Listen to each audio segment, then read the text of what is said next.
Swayam Prabha. Digital India. Educated India.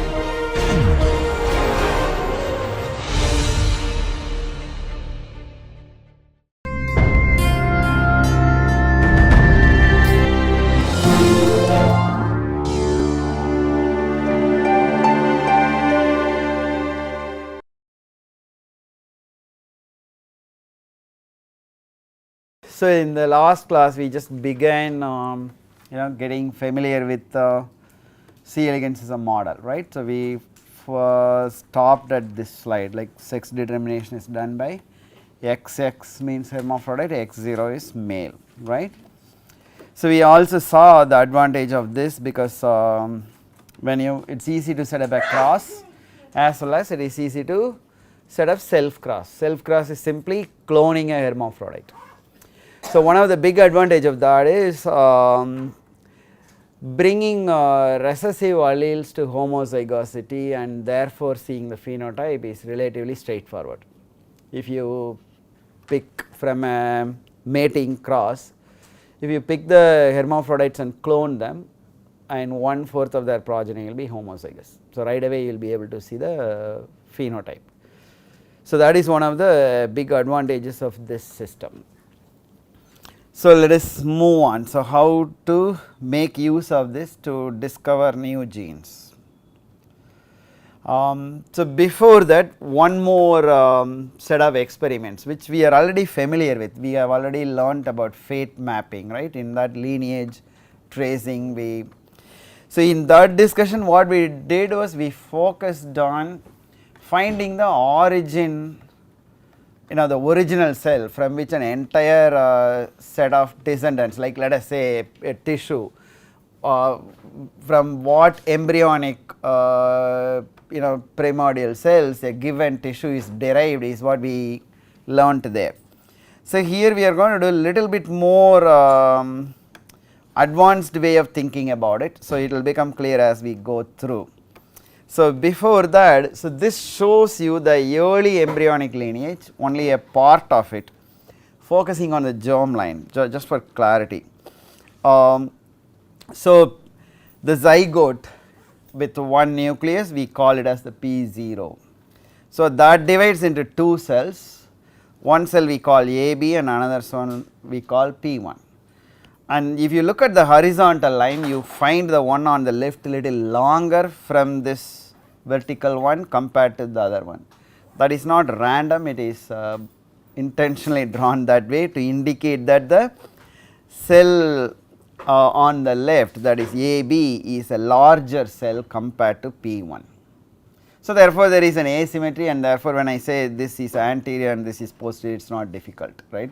The one where we have the smaller cell we call posterior and we call that P1.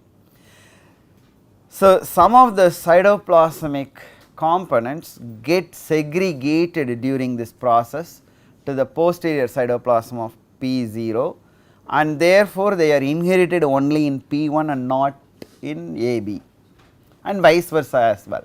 Okay. So, that there itself it happens, but today that is not our focus. So, then the next division and AB divides to give ABA, ABP. So, this small letter A indicates anterior daughter of AB, P means posterior daughter of AB, and this might go on AB, A, P, P, P, P, A, like that it will go. Each letter indicates one generation.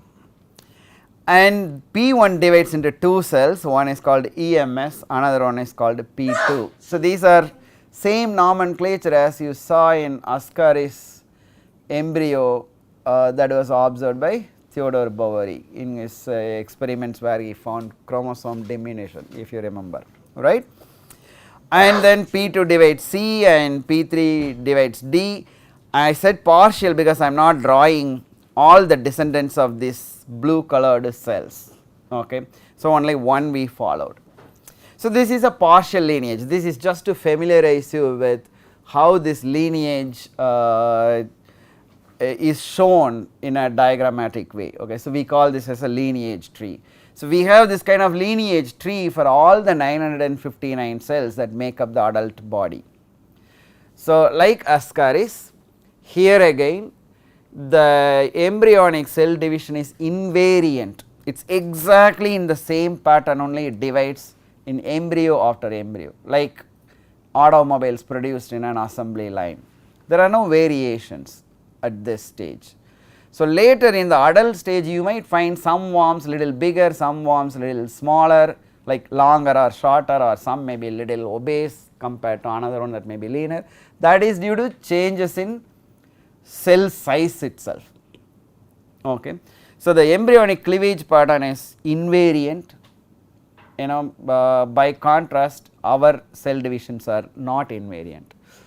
So, this invariant pattern allowed John Sulston, he passed away I think last year or the year before. So, he shared a Nobel Prize with Sidney Brenner and Bob Horwitz. So, John Sulston did this up to the adult stage. Okay, the early embryonic lineage he completed it, and when he did that he accidentally discovered evidence for apoptosis, that is some cells born in a certain lineage always died. So, that one could easily reason out, when you repeat multiple times then you reason out that that must be developmentally programmed to die. So, that is how they obtained the first conclusive evidence that apoptosis exists, and that is what and then Bob Horwitz figured out the genetic mechanisms, okay, what are the genes involved and how do they function in executing apoptotic program, and that is the reason he shared the Nobel Prize. So, John Sulston got it for complete lineage of an organism for the first time, and Sidney Brenner got it because he started this model system, recognized its importance, all of that. So, why are we interested in lineage analysis is coming in the next slide.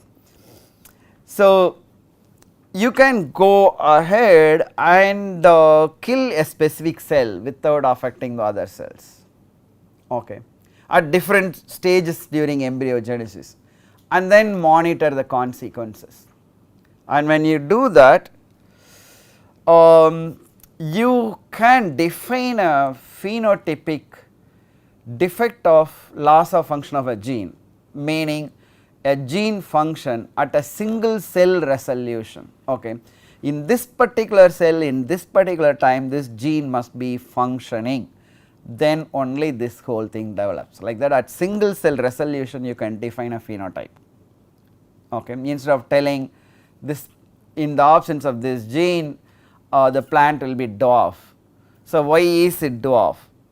So, you go back and see, okay, this tissue does not develop normal, the proliferation is less, then you go back and find out why is that tissue having less cells, and go back like that. That is what we call as precise phenotyping, and that in this context can be taken all the way up to a single cell. So, that is what we call a single cell resolution. Second, are there potential cell interaction? Okay, if one cell is not present, like you killed it by laser ablation, then what happens to the fate of other neighboring cells? Are they autonomously developing, or they were dependent on this cell that you killed? So, you can discover potential cell interactions. Then you can also find out the developmental potentials of a single cell. For example, a given cell might develop into muscle when the normal neighbor is present, and when the normal neighbor is not there, like normal neighbor could have induced, remember the induction that we learned when we learned the 3 germ layers, and if that is not there, what is the default potential of this cell? Okay. Like for example, a genetic example that we have already learnt is this testis determining factor. In the Y chromosome you get rid of that gene, then normally that embryo is going to develop into a female. So, then you realize the developmental potential normal in human is actually becoming a female. So, that is the default state. So, you can find out what is the default state of that cell. Then when does that cell get committed to a particular developmental path? Okay, so where, like, for example, if a neighbor induces a particular cell to become muscle, when does it induce? Like, how early should I ablate that? So these are the things you can discover simply by doing laser ablation. Okay, so now let me tell you what is laser ablation. Laser ablation is basically, so obviously the ones that we are seeing here, these are microscopic. Okay, so if you have to kill a specific cell, you are not going to be able to take a scalpel blade and go and surgically remove it, okay, because these are too tiny. So the way it is done is, you mount it on microscope slide and you under the microscope, using the microscope objective lens itself, you shoot a micro beam of laser, and the beam size is so small that it can specifically kill the nucleus of a given cell. Okay, so that is what is laser ablation, and this technique is widely used in many model systems. And people also use a variation of this called laser capture microscopy, where you can specifically pinch off a cell from a tissue and then you isolate RNA, protein or whatever you want from single cell and then study that. That is called LCM. So that is laser ablation. So this is what is used here for this analysis. Let us see an example how all these four can actually be learnt through lineage tracing with the help of laser ablation. Okay. So we are going to learn this as well as some of the genetic concepts in the context of making a particular organ. Okay. So let us say our question is organogenesis. How an organ develops, what are the signaling pathways involved, when does it get committed, all aspects of an organogenesis. So the organ about which we know the most of any organism is the C. elegans vulva, okay, the apparatus through which it lays out the embryos or mates with a male to get sperm. Okay. So that is the organ we have learnt the most. That is the organ in which we first found out that RAS signaling is not, the concept of proto-oncogene, that is an obsolete concept. Okay. So people thought that there are certain genes that are waiting to be activated, therefore they can cause cancer. That is not how cancer happens. Cancer happens because a normal gene that should be shut off at a certain point is not shut off, or a gene that should not be expressed in a certain context gets expressed, and as a result they end up stimulating proliferation. Okay. So people realize RAS is not an oncogene that is required for normal development, and in its absence development does not happen. So that kind of RAS signaling, then there are other signaling like Notch delta. So they have all been discovered while solving the problem of how vulva develops. Okay. So therefore we are going to use vulval development is our example where we are going to learn basic genetics, and we begin with the lineage analysis itself. So if that is what we are going to use as an example, then we need to familiarize ourselves with vulva. This is a section of the worm. Remember yesterday I showed you the full worm. So this is roughly the middle part of the worm that you are seeing here. Okay. So this is roughly the middle of the worm, and this is the pore like organ through which the embryos come out. Okay. So this is the opening of the uterus. So you have two gonadal arms that connect to a central uterus where you have embryos, and the embryos come out through this, and these are muscles that help in the contraction to push the embryo out. So these are called, these are the vulval muscles, this is uterine muscle. You need not worry about it, this is just to give you a pictorial view of how the C. elegans vulva looks like. And these are ventral cord cells, we need not worry about it. So these are neurons connected to the vulval action, so these neurons are shown here. So our focus is only these, okay, the vulval muscle sets and vulva itself. So you can get a very good view of all parts of the worm in 3D in different sections, head to tail, whatever you want to see, all of it if you go to this website called wormatlas.org. Okay. You want to see cartoon view, or you want to see scanning electron micrograph view, or you want to see transmission electron micrograph, graph, you can get all of it for any part of the worm. Okay, it's available there, wormatlas.org.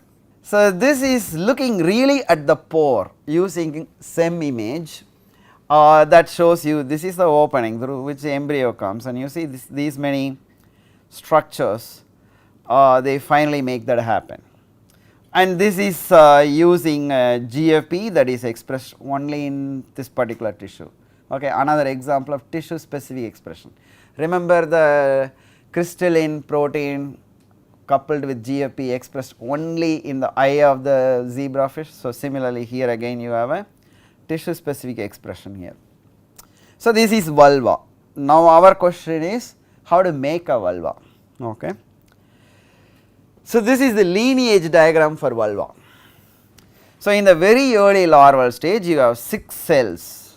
Okay. These we call them P and Ps. Okay. P3, 4, 5, 6, 7, 8. So these 6 cells are the ones that are eventually going to make that entire vulva, and they go through this lineage shown here to make this. Okay. And we call this cell whatever it is going to do, based on that we call this as having acquired primary fate, and the 2 adjacent ones we call them having occurred secondary fate. That is because certain structures come from cell that has got a secondary fate, and then you have these 3 cells that have the tertiary fate.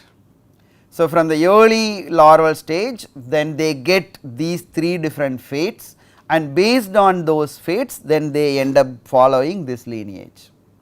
Okay, like for example a cell with the tertiary fate where the phenotype is still not visible is not going to provide these cells to make the vulva, only the primary fate cell can do that, and so on. So now so that is summary of after all the experiments. So we are going to do simple experiments. So we know that these 6 cells are the precursors, okay, P and Ps.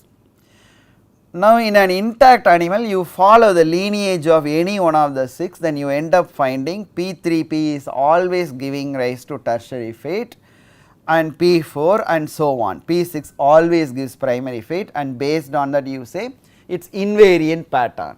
Okay, and one larvae to another larvae there is no difference, and therefore these cells do exactly this, and that is an invariant pattern. So that is the conclusion when you observe them again and again. Now let us say you go and ablate all gonadal cells. We did not look at the gonadal cells. Okay. So here for example this is one of the gonadal cell here. So the somatic gonad is on top of these cells. Okay. So you go and destroy all of them, then what happens? All these 6 cells they only have the tertiary fate. So they do not have this primary and secondary fates. Now you leave out the gonad intact like the rest of the gonadal cells, but only one cell called the anchor cell you ablate it. Then you get the same effect. None of these P and Ps acquired the secondary or primary fate. Then you do one more experiment where you ablate all gonadal cells leaving anchor cell, then you end up finding it is like wild type. So these 3 put together tell you that it is the anchor cell that induces these cells to acquire their fate. Primarily the secondary and primary fate, for these 6 cells to acquire that you need the anchor cell. So this is how you work out to a single cell, the anchor cell is the one that induces the primary and secondary fate. Now you want to find out, so this gave you cell-cell interaction, right, evidence for cell-cell interaction. So now you want to find out what are the different things each one of these 6 can make. Now you go ahead and kill that P6P, and now in its position there is no cell, and the neighboring cells P5 or P7, one of them purely by random becomes primary fate. So that tells these cells have developmental potential to become primary as well as secondary. Okay. So P and Ps are multipotent. So that is the conclusion you come to. So now you get rid of all anchor cells and all the PNPs leaving only one alive. That gives you default state. When the induction is not there and neighbors are not there, what happens to a given cell? So it occurs the tertiary fate. So this tells you the tertiary fate is the default or the ground state. But given the induction, they can become primary or secondary. So essentially any one of these 6 cells can occur any one of the 3 fates depending on the context. Okay, so what are the neighbors? Is the inducing signal there. So all of this could be learned by simple laser ablation, a microscope and slide, and that is it. No restriction enzymes, no antibodies, no western, northern, immunostaining, immunohybridization or NGS or anything. Alright, so that is to that is an example of how lineage analysis is useful. Next is we are going to do a genetic screen. Okay, why do you do a genetic screen and what do you learn from it and how to do it, that we are going to learn using an example here. So here our goal is how to make vulva, right. So before beginning I want to tell you one really fundamental obvious thing, but we do not often think conscious about it, which is when you look at the DNA sequence, the order in which the 4 nitrogenous bases occur hold biological information, but chemically they are either purine or pyrimidine. There is no uniqueness in terms of chemistry for any given sequence. Okay. So as a result, anything that is going to chemically disrupt DNA is not going to be sequence specific. Okay. So we need to remember this. Like for example, when Morgan's group used X-ray to mutagenesis, they can't target, I want to start with chromosome 1 left side first 100 base pairs. You can't do like that. Okay, so we need to remember this. So therefore, when you are going to mutagenize using whatever mutagen, you are going to randomly disrupt DNA. Okay. So depending on the strength of the mutagenesis that you are doing, okay, like for example if you are using a chemical like ethyl methane sulfonate shown here, okay, so shown here EMS, depending on the concentration of EMS you are going to use and for how long you are going to expose your organism to it, by controlling both of that you can mutate such that only in a given organism one part, a small part of the DNA is damaged but not the whole of it. If you take a lot of EMS and put the worms there for a long time, they are going to be dead because you are going to make large scale disruption on the DNA. So here optimize the concentration such that you will probably create one lesion on the DNA somewhere in one chromosome or the other, not multiple mutations. Okay. So that is how you do it, and after doing it in a given organism you can't predict where the damage is going to be on the DNA. So therefore what you do is you follow the effect of mutagen by following the phenotype. Okay. Is it going to make wrinkled seed or round seed? So that is always the readout here. Okay. So therefore what will be our readout? Is the worm able to lay embryo or not after treating with mutagen? So that is what we are going to look at here. So we already saw this self fertilization allows quick recovery of recessive mutations, and these are listing some of the advantages, the first 2 bullets, advantages of using C. elegans as a model. The second one tells you the number of chromosomes that screened is twice the number of F1 progeny.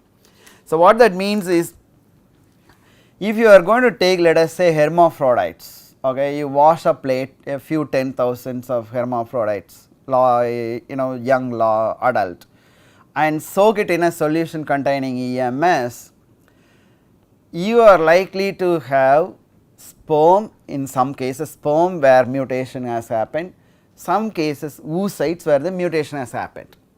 Okay. So therefore, after mutagenesis treatment with the mutagen, when I am going to clone the worms, I am going to look at the progeny, you are actually having a chance to screen both effect on oocyte or sperm. It could be either one, but you will be able to screen for both. Contrast this with an organism where you have male and female separately. If I am going to take the female and mutagenize, and in the progeny I am only having mutations coming through one gamete, if there are no mutations in the other one. So that is the advantage here. So if I am going to screen 10,000 F1, what it means is I am actually screening 20,000 chromosome sets, right, because sperm and egg come from the same individual. And usually it is enough if you screen about 5,000 worms, like 10,000 gametes, to find loss of function in any given gene, given its genome size and the fact that you have the ability to screen twice the number of chromosome sets per individual organism. Usually screening about 5,000 worms is enough to get a loss of function like lethal or sterile, those kind of phenotypes. We will get into complex genetics where you need to screen like a million or more, and even then you may not get. So that is a different story.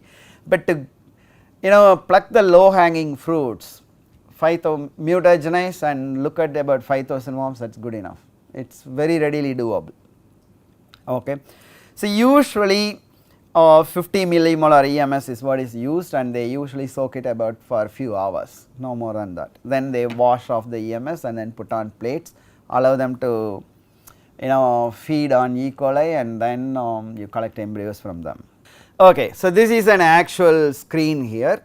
So you take the worms wild type, okay, for a given gene involved in vulval development. Since this worm has functional vulva, we will assume that gene is wild type, plus over plus, okay, it is a diploid, right. Then after you treat with EMS and then you allow it to self, meaning the hermaphrodites are going to give their own progeny using their own sperm and egg. Now let us say your gene of interest is mutated in one of the two allelic chromosomes, and we call that as M, and the other one unlikely that exactly the same locus got mutated in that too, the probability is really low, so therefore we write it as M over plus. Now F1 worms, if you clone in F2, you will get 25% of the worms not laying any embryos, and here they are going to be bag of initially embryos, like they are not laying embryos out, so the worm gets filled with embryos. And the embryonic development, unless like our context where you have placental connection to the mother, and if mother is not feeding, the embryo is not going to develop, right. Here it is happening inside an eggshell, so it is all packed already, the food is packed and given and the journey continues, okay, inside a eggshell. So the egg is not going to care whether it is inside the mother or it is outside, it is going to undergo the embryonic development and become a hatch and come out as a larvae. And when you are going to have a worm filled with worms inside, even in 1 in 10,000 that worm will stand out. So that is another important aspect of how to design a screen. The phenotype that you are going to look for should be very obvious compared to the background wild type. So then it is very easy to score, very easy to identify even a very rare mutagenic event. If your screen, the readout that you are going to plan is such that you can readily observe it even in the midst of thousands of wild type progeny. That is an important thing in genetic screen. So here this was an easy thing, you are going to look for, you have a plate, let us say I put lot of F1s, like let us say 10,000 F1s, I am looking at the progeny, I may not need even more than 2 seconds to look at a plate. The moment I look at the plate, a bag of worm, I will immediately know. So then you pick that. So that is how, that was the result of the screen. So what did they get? they got about 100 mutants in the initial screen where there was problem in laying embryos. And when they decided to look closely at it, they found some of them had multiple vulval primordium, as if it is trying to make more than one vulva, and in some of them there is no vulva. Okay, they could already classify into 2. Then it is possible that you isolated multiple loss of function alleles for a given gene. So, this 100 mutant alleles, like you have 100 groups of worms where there is a problem with making vulva. This does not mean you have actually identified 100 genes involved in it.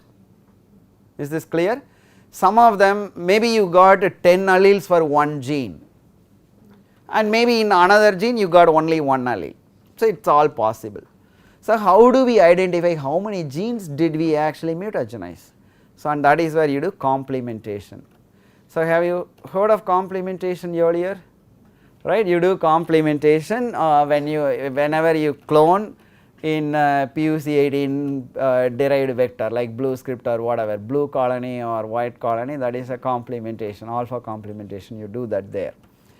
So, what actually you are doing is you take one of these 100, okay, and then mate it with another group, okay, and if mutation is on the same gene, then they will be homozygous for the loss of function of that particular gene. So, they will be vulvaless. But one is mutant in gene A required for vulval development, another one is mutant in gene B required for vulval development. If you have A M over A plus and B M over B plus, then you have wild type copy for both of them in the trans hetero, we call that as trans hetero. So, that will be wild type. So, that this is what is complementation. So, if they complement, then they are 2 different genes. If they do not, then they are on the same gene. So, therefore, the mutant, each mutant having a phenotype, we call it as an allele, because whatever be that locus, there is a wild type allele and you got a new mutant allele. So, there is no problem in calling it as an allele, but after doing complementation, some alleles will group into one group, another one will group into another group. So, you actually call it as complementation groups.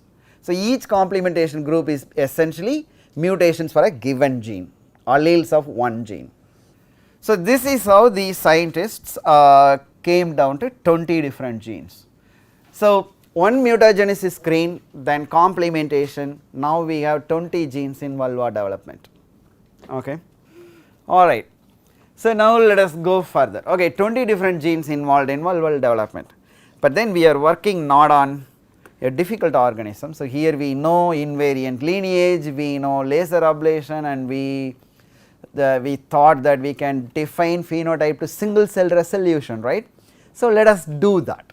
Can I now find out in each one of the 20 where exactly is the problem to start with during the embryonic or larval development. So, that is the analysis here, detailed observation of mutants instead of simply looking at the plate where you have lot of worms in one plate and then under a dissecting microscope all you can say is, oh yeah, this does not have vulva, this has vulva. So, the one that does not have vulva, where exactly the problem is, or during the larval development when do I first see a difference from the wild type. Okay, so, that is what we call as detailed observation. So, Nomoski optics, are you familiar with it? Okay, anyway, I will briefly tell you what it is. So, when you have a thin transparent specimen, let us say all of you must have done some practicals in botany in school where you did a cross section of a stem or a root and put on a microscope and saw, and then you stained with something and saw, right, you have done it. So, now if I am going to take a thin section and allow light to go through, which we call bright field, many internal structures won't be very readily visible. If they are all going to be transparent and allow light to pass through, it won't be readily visible. So, you will not get you will not be able to visualize some of the internal structures, and you may not get a 3-dimensional perspective to the image when you do that sort of a microscopy. So, a person by name Nomansky, he came up with a method. Okay. So, this uses several lenses and optical components in the microscope, such that the differences in the refractive indices of the different cellular components, let us say the nucleoplasm has a different refractive index compared to the cytoplasm or the nuclear membrane or mitochondria and so on. So, by exploiting the differences in the refractive indices, he managed to create a 3-dimensional view of an object, and that is what we call as differential interference contrast microscopy, DIC, or Nomansky, okay, in honor of the person who came up with this method. And that is what that is the image you are seeing. When I first showed you worm, that is a DIC image. Okay. So, every one of those images were all DIC images. So, here there is no cutting, staining, nothing. It is just regular light microscopy with no staining, but by exploiting the differences in the refractive index, you get subcellular detail as well as 3-dimensional perspective of the object. So, using that, you go ahead and examine what happens to these 6 cells. Okay. So, wild type we already know, invariant pattern, then one of those 20, okay, Lin26. Okay. So, in that the phenotype was vulvaless, that is what initially we saw. Now, when you observe, you find there are no PNPs, none of the 6 were present. That tells you the wild type function of Lin26 is required for PNP production. So, you discovered a gene that is required for the PNP formation to start with. Then another one you look at it, Lin3, obviously 2 different complementation groups. Again the phenotype is the same, no vulva, but when you look at when exactly the problem started, then you find the PNPs do not seem to get the acquired fate. Okay, so, they all have the default thing, showing conclusively that Lin3 is required for the induced fate. Okay. In no other biological experiment, in one experiment you come to a conclusion this strong and solid. So, I want to keep saying this again and again to emphasize the power of the genetic methods. So, this is how the genes are discovered. After that, you can do whatever you want, you can crystallize, solve the structure, find out what happens in the active site or whether it binds to a ligand or whatever, all that you can do. But to get to the molecule, someone has to identify this molecule is required for this function, right, and that usually starts with genetics. So, that is the power of genetics here. One experiment and then you come to the conclusion this gene is required for this. Then Lin15, you find all of them getting induced, nobody is staying in the uninduced default state, indicating that Lin15 is required for that uninduced fate, which we thought as the default state. Then sometimes you get dominant alleles. So, in this screen how we would have identified this? No, in this screen, you tell me in this screen where I would have seen. To help you, I will go back to that. Yeah, you do not need to think that hard. In F1 you will have the phenotype. Okay. Let 60 dominant allele was again all induced fate, but we do not make conclusion here, because we do not know what normally let 60 is doing during vulval development. So, when it is a dominant allele, it is not easy to conclude at this stage. So, the next slide tells you why. Okay, inferring functions of dominant mutations are not easy. This will require further experiments, because the dominant mutation could have risen from any one of these 3 types.